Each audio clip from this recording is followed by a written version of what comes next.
I still don't know what possessed me to get off that bus. If Roman hadn't looked at me with that stupid half smirk and said, "Trust me, Dom, it'll be fine," I probably would have stayed in my seat and we'd both be home right now. Instead, we stepped off in a city neither of us had ever been to, with one backpack each, $37 between us, and absolutely no plan. The bus doors closed behind us with that dramatic hiss, like a final warning. Then it pulled away, and that's when it hit me. "Roman," I said slowly, staring at the unfamiliar skyline. "Tell me you at least booked a hostel." He didn't answer right away, which was already an answer. He adjusted the strap on his backpack and looked around like this was some kind of adventure movie. "Okay, so technically no." I blinked at him. "Technically," I repeated. He shrugged. "I figured we'd find something. It's more spontaneous that way." I swear to God, I almost left him standing there. The thing is, this whole mess started because I'd just quit my job. Or, more accurately, I'd walked out after my manager told me I lacked initiative. I'd been working double shifts for 3 weeks straight. Initiative wasn't the problem. Burnout was. Roman, being Roman, took that as a sign from the universe. "Let's just go somewhere," he'd said the night before. "Anywhere. One random city. We'll reset. Clear our heads." I thought he meant next month. Or at least after planning. Instead, we were now standing on a cracked sidewalk in a city 3 hours away from home, watching the sun dip lower, with nowhere to sleep. "You realize it's almost evening," I said. "Hostels get booked." "We'll figure it out," he said again, softer this time. That's the thing about Roman. He always says it like that. Calm. Like the world rearranges itself to accommodate him. And most of the time, I end up believing him. We started walking. The city felt different from ours. Louder. A little grittier. Street musicians on corners. Groups of college kids laughing too hard. The smell of food trucks and exhaust mixing in the air. It should have been exciting. Instead, my stomach was tight. "Okay," I said, pulling out my phone. "Let's at least check prices." Roman leaned over my shoulder. Too close. He always stands too close. Every time he does that, my brain short-circuits for a second before I remember he's just like that with everyone. Casual. Touchy. Unaware of the damage he causes. "Cheapest hostel is $45 per person," I muttered. Roman went quiet. That silence again. "We have 37, I reminded him. "Combined," he added. "Very helpful." He ran a hand through his dark hair, the confidence finally cracking just a little. "Okay. New plan." "You didn't have a first plan." He ignored that. "We walk. See if there's anything cheaper off the apps. Maybe someone has a last-minute cancellation. And if they don't." He looked at me. And for the first time since we got off that bus, he didn't have an answer. An hour later, my legs were already sore and the sky had turned that deep blue right before night fully takes over. We'd tried 3 places in person, all full. One guy at a reception desk looked at us like we were idiots when Roman asked if they had, like, a closet or something we could crash in. "Dude," I said under my breath as we walked back out onto the street. "You cannot ask that." It was worth a shot. It wasn't. We stopped near a small park. The benches were already claimed by people who clearly weren't tourists. I checked my phone again. 12% battery. Dominic. I hate when he says my full name like that. It means he's about to suggest something reckless. "What?" "We could just stay up all night." I stared at him. "You want to what?" "Roam the city until sunrise." "Why not? We're young. We'll find a 24-hour diner. Make it a story. We are broke." He smiled. "Exactly. That's character development." I try not to smile back. That's my weakness. No matter how annoyed I get, he says something ridiculous and suddenly I'm fighting a grin. But this wasn't funny anymore. "Roman," I said more quietly, "what if we actually messed up?" He didn't joke this time. The city noise filled the silence between us. Then he stepped closer. Not playful close. Just close. "We didn't mess up," he said. "We needed to get out." You needed to get out. That hit harder than I expected. Because he was right. The last few months, I'd felt like I was drowning. Same routine. Same walls.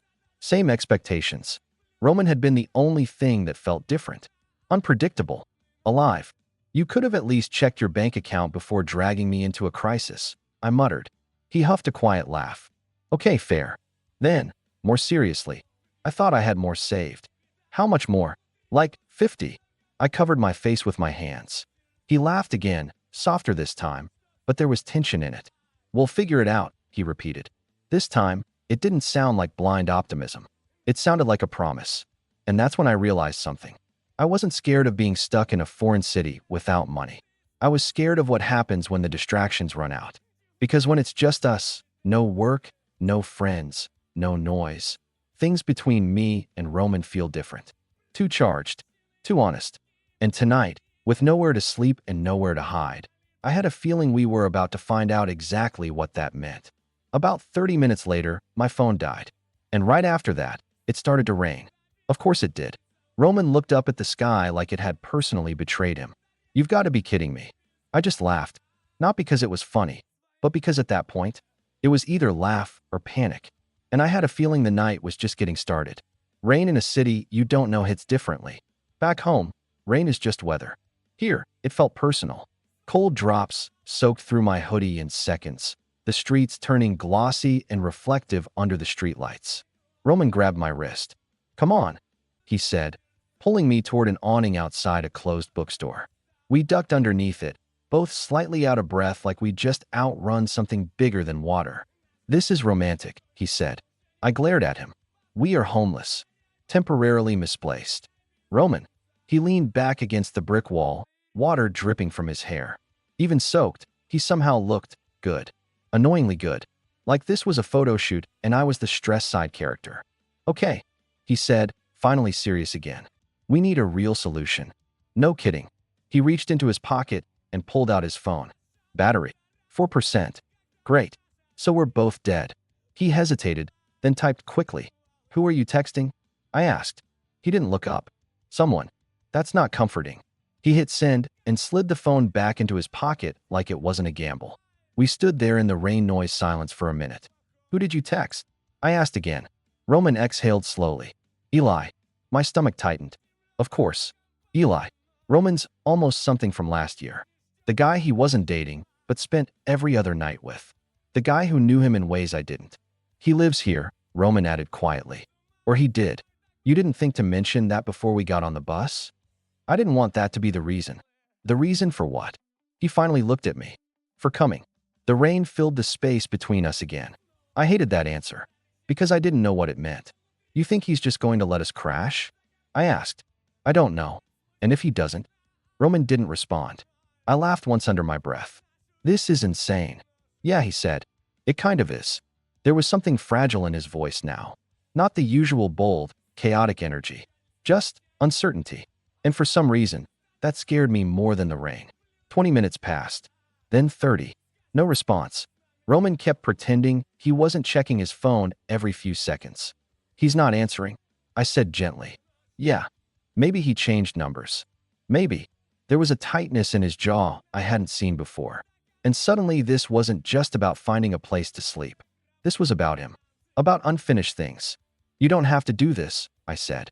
"Do what?" "Show up in his city in the middle of the night." Roman's laugh was short. Trust me, that wasn't the plan. Lightning flashed somewhere in the distance, followed by low thunder. We both looked out at the emptying street. "Okay," I said, forcing myself to think practically. "New plan. We find a 24-hour place. We stay dry. We don't spend money unless absolutely necessary." Roman nodded. "And tomorrow?" "Tomorrow we figure out how to get home." That word hung there. Home. The bus back would cost almost everything we had left, which meant this spontaneous reset trip would last less than 12 hours. Roman didn't say anything, but I saw it in his face. He didn't want to go back yet. We found a 24-hour laundromat 3 blocks down. It wasn't glamorous. Fluorescent lighting, the faint smell of detergent, and something metallic. 2 people half asleep in plastic chairs near the window. But it was dry. We sat side by side on one of the benches, our backpacks at our feet. I could feel the heat from his arm through our soaked sleeves. Neither of us moved away. "You're mad at me," he said quietly. "I'm not mad. You're disappointed." I didn't answer, because that was closer. "I thought this would help," he continued. "Help what?" "You." That surprised me. "I didn't need to be rescued," I said. "I know. Then why does this feel like you were trying to save me from something?" Roman leaned forward, elbows on his knees. "Because you were disappearing," he said. That knocked the air out of me. I was not. You were. His voice wasn't accusing, just honest. "You stopped answering messages. You worked nonstop. You stopped coming out with us." I was tired. You were shutting down. Silence. The hum of washing machines filled the space. I didn't know how to reach you, he admitted. So I figured, if I dragged you somewhere you couldn't ignore me. I stared at him. That's your strategy? Financial ruin. He smiled faintly. Look, I know it was stupid. I know I should have planned. He stopped. Just what? His eyes flicked up to mine. And for a second, everything felt too close. Too real. I didn't want to lose you, he said. The words landed heavier than I expected. Lose me? We live 10 minutes apart, I said, but my voice wasn't steady. It wasn't about distance. The fluorescent lights suddenly felt too bright. I looked away first. Roman, I know, he said quickly. I know this is messy, and I probably made it worse. But at least now you're here. You're actually here. I swallowed. Because he was right. For the first time in months, I wasn't thinking about work, or expectations, or the future. I was just sitting in a laundromat at 1:17 a.m., soaked, broke, and staring at the one person who somehow mattered more than all of it. His phone buzzed. We both jumped. Roman pulled it out. Battery, 1%. He unlocked it. One message. From Eli. Roman's face went completely unreadable. What did he say? I asked. He hesitated. Then he looked at me. He says we can come over. The laundromat suddenly felt a lot smaller, and I wasn't sure if that was relief or the beginning of something I wasn't ready for. The walk to Eli's place felt longer than it probably was. Roman said it was only 15 minutes, but 15 minutes in wet clothes, at almost 2 in the morning, heading toward your almost ex's apartment? That stretches time in uncomfortable ways. You don't have to come in, Roman said as we crossed another street. I glanced at him. I'm not waiting outside in the rain. That's not what I meant. I knew that. He meant emotionally. I shoved my hands deeper into my hoodie pockets. We're a package deal tonight, remember? Financial ruin buddies. He gave me a sideways look. A small one. Grateful. We stopped in front of an older apartment building with chipped paint and warm light glowing from a third-floor window. That's his, Roman said quietly. You've been here before. It wasn't a question. Yeah, of course he had. My chest tightened in a way I didn't want to examine too closely. Roman buzzed the intercom. A crackle, then a familiar male voice, slightly distorted through the speaker. Roman, even through static. I could hear the surprise. Hey, Roman replied. It's me. A pause. And you brought someone. Roman glanced at me. Yeah, my friend Dominic. Friend. That word shouldn't have bothered me, but it did. Another pause. Longer this time. Then the buzz of the door unlocking. Third floor, Eli said. Hurry. You're both dripping. Eli opened the apartment door before we could knock. He looked exactly how I imagined he would. Tall, calm, clean-cut in a way Roman never is. Dark sweater, glasses slipping slightly down his nose, like he'd been reading before we interrupted his night. His eyes moved from Roman to me. Assessing. You look like you lost a bet, Eli said to Roman. Feels like it. Eli stepped aside. Come in before you ruin the hallway. The apartment was small but neat. Warm lighting. A couch with an actual throw blanket folded properly. Bookshelves. Plants that were definitely alive. It felt stable. Roman shifted awkwardly on the mat, taking off his shoes. Sorry, he said. This is last minute. I noticed. Eli handed us towels without another word. I murmured a quiet, thanks, and stepped further inside, suddenly very aware that I was in the middle of something unfinished. You want to tell me why you're here? Eli asked once the door shut. Roman rubbed the back of his neck. We got off a bus. Eli blinked. That explains nothing. No plan, I added. No money. Bad timing. Eli stared at us for a full 3 seconds. Then he laughed. Not cruelly. Just in disbelief. You two are unbelievable. That's fair, I muttered. Eli looked at Roman again, softer this time. You always do this. Do what? Run first. Think later. Roman didn't argue. And that told me everything. Eli let us change into spare clothes, sweatpants and old t-shirts that smelled like clean laundry and something faintly like him. Roman looked strange in someone else's clothes. Less wild. Almost grounded. We sat at Eli's small kitchen table while he made tea. Because of course he did. So, Eli said, sliding 2 mugs toward us. Is this a midlife crisis? We're 24, I said. Quarter-life crisis then. Roman huffed a laugh, but didn't meet Eli's eyes. I felt like I was watching a conversation that had layers I didn't understand. Thanks for letting us crash, Roman said quietly. Eli shrugged. You'd do the same. Would he? I wasn't sure. Eli's gaze shifted to me. You're Dominic. Yeah. He talks about you. My heart did something uncomfortable. Oh, yeah. Eli leaned back in his chair. You're the responsible one. Roman groaned. Please don't start. I'm just saying. I wrapped my hands around the mug to steady them. What does he say? I asked before I could stop myself. Roman shot me a look. Eli noticed. He smiled slightly. He says you're the only person who ever calls him out. That wasn't what I expected. And, Eli added, that you're the reason he doesn't completely self-destruct. The room went quiet. Roman looked down at the table. Okay, he muttered. That's enough. But it wasn't enough. Not for me. Because suddenly this trip, this chaos, made more sense. This wasn't about adventure. It wasn't about spontaneity. It was about him not knowing how to say something directly. So what happened? Eli asked, voice gentler now. Roman hesitated. Then, I thought if we left for a bit, things would reset. With you too? Eli asked. Roman's jaw tightened. With everything. Eli studied him. Then he looked at me again. You know he almost moved here last year. I blinked. What? Roman's head snapped up. Eli, you didn't tell him? Silence. I felt like the floor shifted under me. You were going to move? I asked slowly. Roman didn't answer right away. It wasn't serious, he said finally. That's not true, Eli replied calmly. It didn't happen, Roman shot back. That's not the same thing. The tension between them wasn't loud. It was worse. Controlled. Measured. And I suddenly understood something that made my chest ache. Roman didn't just run from cities. He ran from decisions. From choosing. From staying. You were going to leave, I said quietly. Roman finally looked at me. And there it was. The thing I'd been feeling all night. Fear. I didn't, he said. But you wanted to. His silence was answer enough. And for the first time since this trip started, I wasn't worried about where we were sleeping. I was worried about whether I ever really knew where I stood with him. Because being stuck in a foreign city with no money, that's temporary. But realizing the person you care about almost disappeared from your life without telling you, that's something else entirely. Eli stood up. You can take the couch, he said calmly. I'll grab extra blankets. Roman didn't move. Neither did I. The air felt thick again, and I had a feeling the real reason we came here wasn't about escape. It was about the truth finally catching up with us. Eli gave us the couch. Not dramatically, not reluctantly, just practically. He laid out blankets, handed Roman a pillow like they hadn't once shared a bed, and said, bathrooms down the hall, before disappearing into his room and closing the door. Click. Silence. Roman stood in the middle of the living room like he didn't recognize the space anymore. You almost moved here, I said quietly.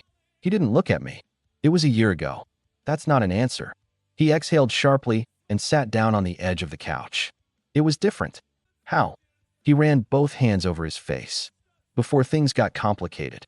With him. With everything. I stayed standing. Because sitting felt too intimate right now. You were just going to leave? I asked.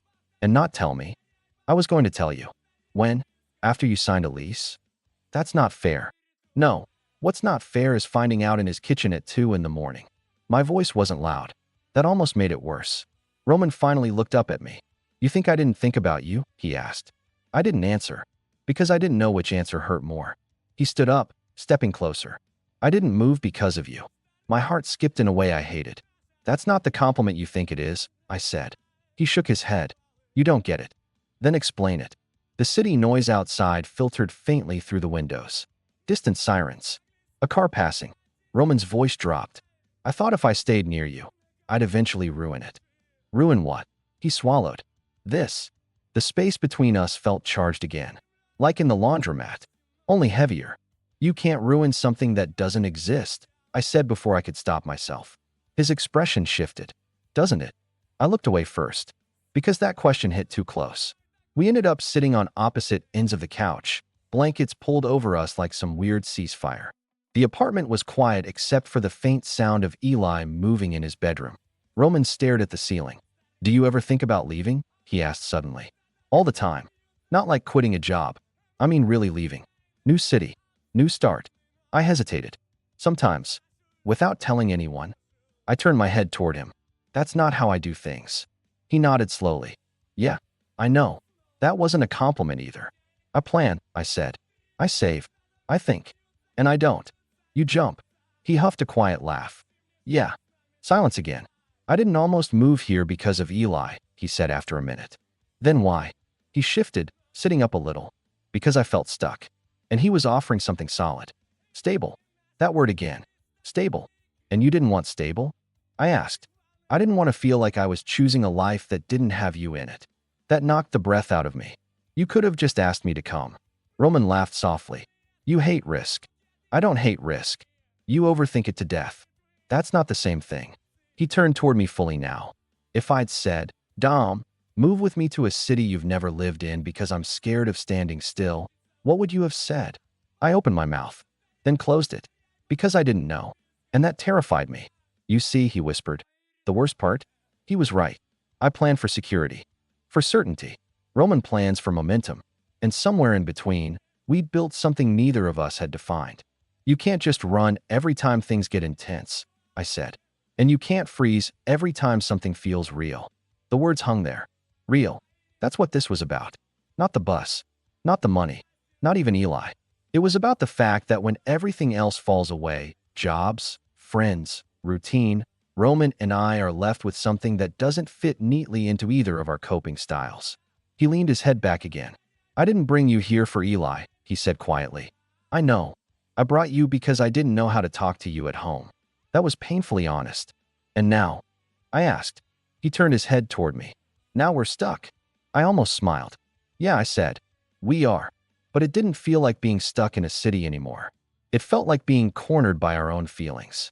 Roman shifted closer. Not dramatically, just enough that our knees brushed under the blanket. He didn't pull away. Neither did I. You're the only person I've ever almost left and couldn't, he said softly. My chest tightened. That's not romantic, I muttered. It kind of is.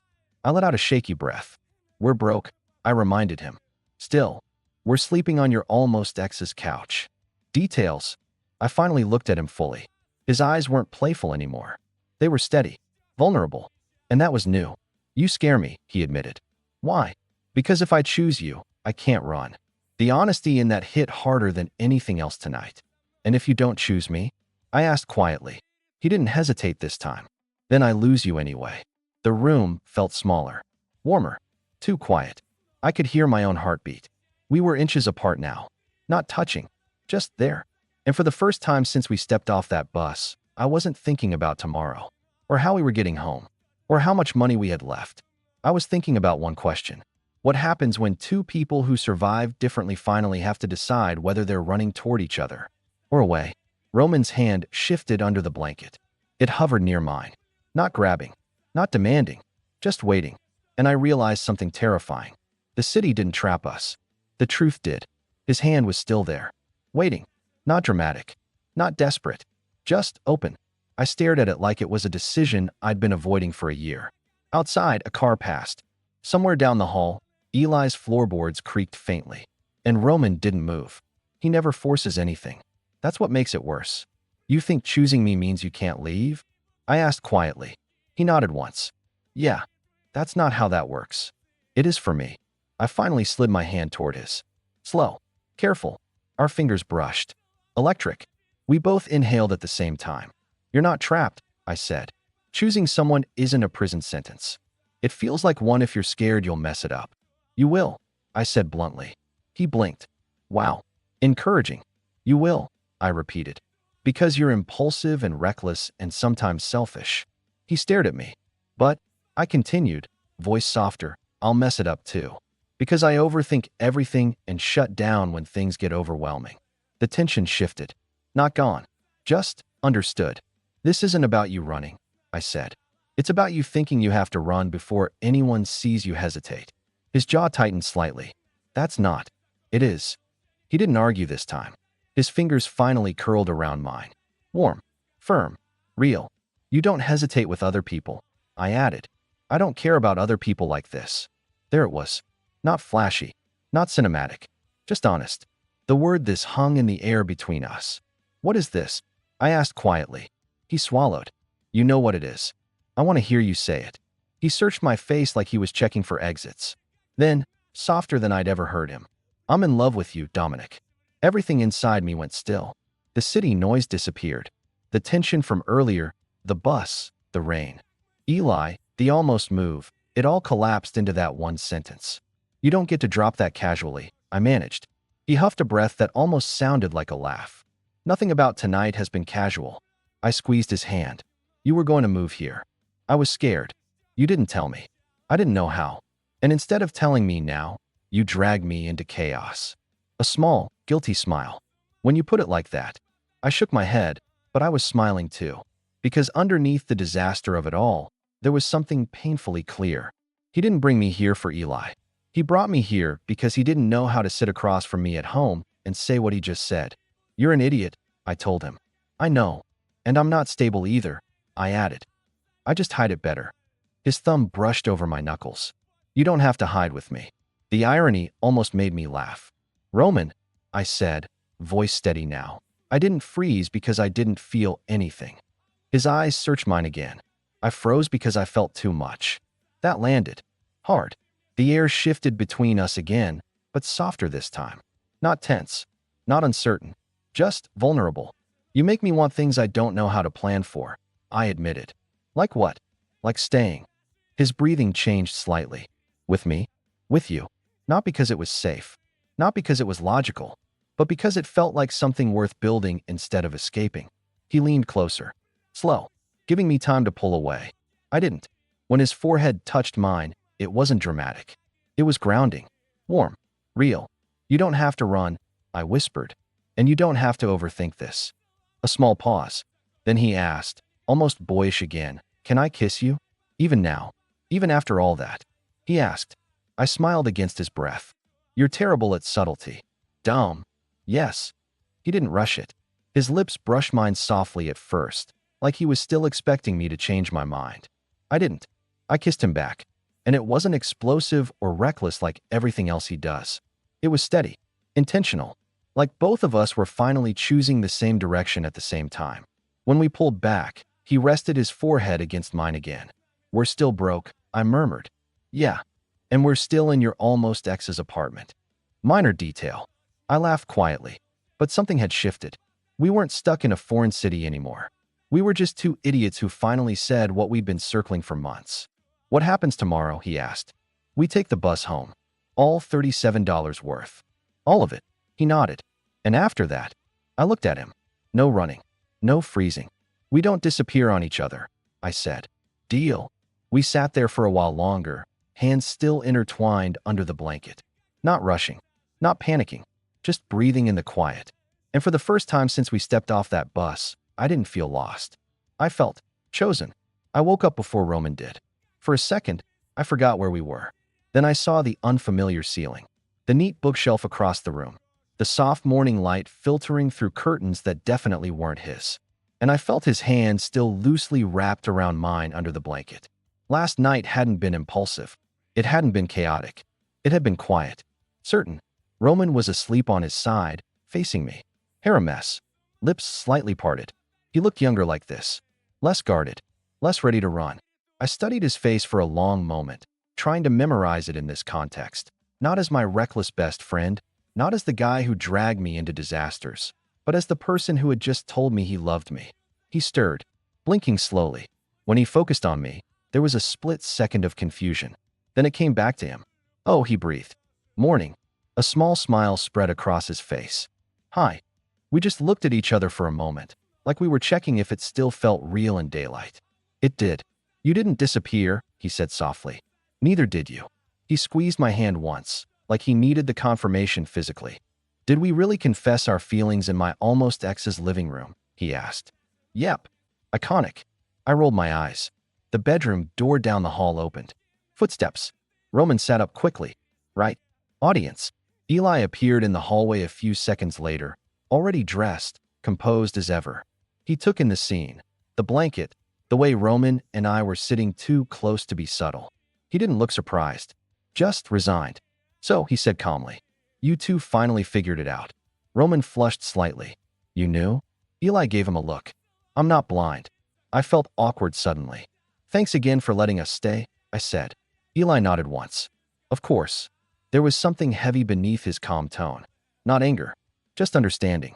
I'll make coffee, he added, turning toward the kitchen. Roman watched him go. You okay? I asked quietly. Yeah, he said after a second.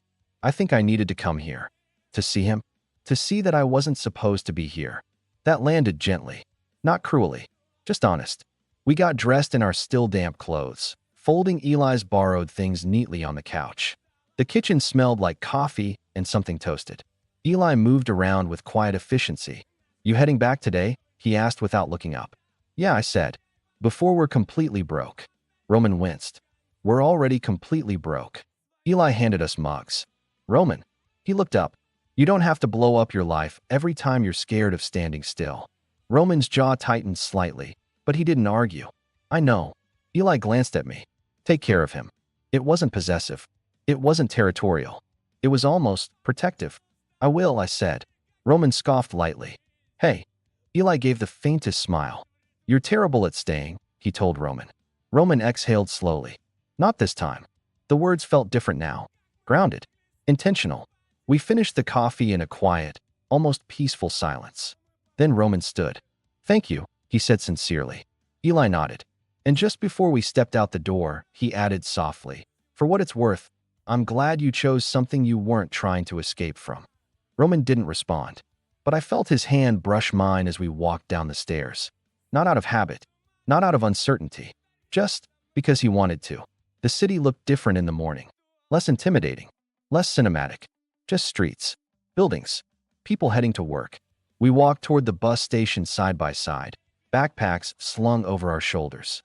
So, Roman said casually, are we labeling this? I glanced at him. You confessed love 12 hours ago. You want a label now. I like clarity. That's new. He grinned. I'm evolving. I bumped my shoulder into his. You're my boyfriend, I said simply. He slowed for half a second, then smiled in a way I hadn't seen before. Not cocky, not reckless, just happy. Okay, he said softly. Yeah, I like that. We reached the bus terminal. I bought the tickets with the last of our money. $37. Gone. Roman looked at the receipt like it was proof of something bigger. Worth it, he asked. I thought about the ring, the laundromat, Eli's kitchen, the couch, the confession. I looked at him. Yes. The bus pulled in. As we climbed aboard, Roman stopped for a second at the top of the steps. What? I asked. He shook his head. Nothing. Roman. He looked at me with that steady, unguarded expression again. Thank you for not letting me run. I reached for his hand. Thank you for finally staying. We took our seats. The bus doors closed. And this time, when it pulled away, it didn't feel like we were leaving something behind. It felt like we were going back with something solid. Not money, not a plan, but a choice. And for the first time in a long time, I wasn't scared of what came next. The bus ride home was quieter than the ride there. Not awkward, just full. Roman sat by the window this time. I sat next to him, our shoulders touching like it was the most natural thing in the world. Outside, the city slowly faded into highway. You realize, he said after about 20 minutes, this is the worst financial decision we've ever made. Easily. We spent our last money to go confess feelings in someone else's apartment. When you say it like that, it sounds unhinged. It was unhinged. I smiled, but my fingers were still loosely intertwined with his on the seat between us. He hadn't let go once. Not when we boarded. Not when the bus jolted forward. Not even now. I meant what I said, he added more quietly. About staying. I looked at him. He wasn't joking. No smirk. No deflection. Me too, I said. He nodded, like he was locking that in somewhere internal. The thing about Roman is that he doesn't fear chaos. He fears stillness. And I think, for the first time, he wasn't trying to outrun it. He was choosing it. With me. We got back mid-afternoon. Our city looked smaller somehow. Less suffocating. Familiar in a way that didn't feel like a trap anymore. We stepped off the bus and just stood there for a second. Well, Roman said. We survived. Barely. We're still broke. Very. And we're this. I glanced at him. We're this. He smiled slowly. Then, without overthinking it, he leaned in and kissed me right there outside the bus station. Not dramatic. Not claiming. Just soft and certain. When we pulled apart, he looked almost amused. I should have just told you months ago, he muttered. Yes, you should have. I almost moved cities instead. Also unhinged. He laughed, but then his expression shifted slightly. Hey, what? If I freak out at some point? When? Okay, when I freak out at some point, remind me of this. This, this weekend. The rain, the laundromat, the couch, the fact that running didn't fix anything. I stepped closer. I will, I said. And if you shut down? I exhaled softly. Remind me that I don't have to plan everything to death. Deal. We started walking toward the subway. No dramatic music. No cinematic ending. Just two guys with empty wallets and way too much emotional growth for a single weekend. By the way, Roman said casually, I'm still not good at subtle. I've noticed. So if I start overcompensating by being overly affectionate in public. Roman, I'm just saying. I bumped his shoulder. You're allowed to hold my hand. He grinned. Boyfriend privileges? I rolled my eyes. Yes, boyfriend privileges. He tested the word under his breath like he was making sure it fit. Boyfriend. Then, softer. Dominic's boyfriend. The way he said it did something to me. Because it wasn't about possession. It was about choosing. And for someone who's always halfway to the next exit, that mattered. That night, back in my apartment, everything felt different. Same couch. Same kitchen. Same cracked tile near the sink. But when Roman leaned against the counter while I made cheap pasta with whatever was left in my pantry, it didn't feel like he was 1 foot out the door. He looked settled. You know, he said, watching me. We technically went to another city and accomplished nothing practical. We accomplished something. Yeah. He pushed off the counter and stepped closer. Next time, he added, we plan. Absolutely. And maybe don't involve my almost ex. Strongly agree. He smiled, then wrapped his arms around my waist from behind. No urgency. No desperation. Just closeness. You're really not disappearing on me? He asked quietly against my shoulder. I turned slightly in his hold. Only if you drag me onto another bus without checking your bank account. He laughed into my neck. I deserve that. I leaned back into him. You're not losing me, I said. And I meant it. Because being stuck in a foreign city without money, that was temporary. But choosing each other after months of almosts and maybes, that was deliberate, intentional, real. Roman tightened his arms slightly. No more running, he murmured. No more freezing, I replied.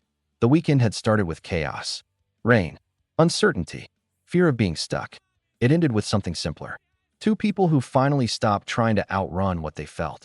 And yeah, we were broke. And yeah, it was messy. But as Roman pressed a quiet kiss to my shoulder in my tiny kitchen, I realized something. We weren't stuck in a city without a plan.